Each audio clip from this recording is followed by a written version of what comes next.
ప్రియా న్యూస్కు స్వాగతం. ఈనాటి ముఖ్యాంశాలు. నెల్లూరులో మరోసారి వెలుగులోకి రేషన్ మాఫియా. చంద్రశేఖరపురంలోని శ్రీనారాయణ రైస్ మిల్లులో భారీగా రేషన్ బియ్యాన్ని రీసైక్లింగ్ చేస్తున్న శ్రీనివాస రైస్ మిల్లు యాజమాన్యం సమాచారంతో రైస్ మిల్లును చేరుకున్న గ్రామస్తులపై తిరగబడ్డ శ్రీనివాస రైస్ మిల్ యాజమాన్యం. పోలీసుల సహకారంతో రైస్ మిల్లు తాళాలు పగలగొట్టిన గ్రామస్తుల సమాచారంతో రైస్ మిల్లు వద్దకు చేరుకున్న వీఆర్ఓ తలారి రీసైక్లింగ్ చేసిన రేషన్ బియ్యాన్ని 5 టన్నులకు పైగా రేషన్ బియ్యం రీసైక్లింగ్ చేస్తున్నట్టు సమాచారం. గతంలో ఇదే రైస్ మిల్లులో రేషన్ బియ్యం పట్టుకుని 6 కేసులతో చేతులు దులుపుకున్న అధికారులు. రైస్ మిల్ ఆగడాలపై తిరగబడ్డ స్థానిక టీడీపీ నేతలు. సమాచారంపై మిల్లు వద్దకు జాయింట్ కలెక్టర్, డిఎస్ఓ చేరుకున్నారు. మరోసారి రాజకీయ ఒత్తిళ్లకు 6A చేతుల మీదుగా 6A కేసుతో చేతులు దులిపేసుకుంటారా? రీసైక్లింగ్పై ఉక్కుపాదం మోపుతారా? శ్రీ లక్ష్మీనారాయణ రైస్ మిల్ వ్యవహారంపై రెవెన్యూ, పౌర సరఫరాల అధికారులు ఉదాసీగా వ్యవహరిస్తున్నారంటూ ఆరోపణలు.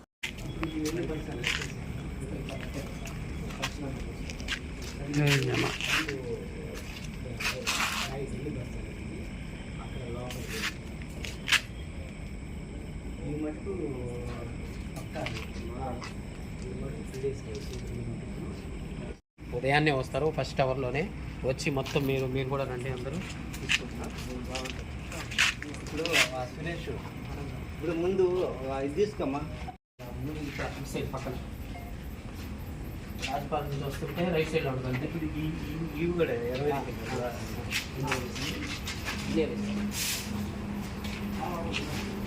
సార్ ఇవన్నీ మంచివి సార్. ఆడుండే ఇవన్నీ మంచివి,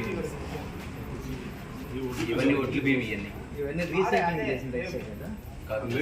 రిజెక్షన్ ఇది రండి, సిమ్ సెక్టర్స్ ఐడెంటిఫై చేస్తారు.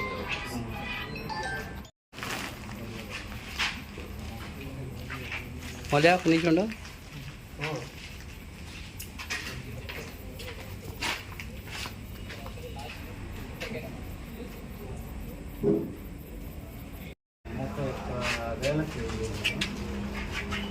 ఇప్పుడు లూజులు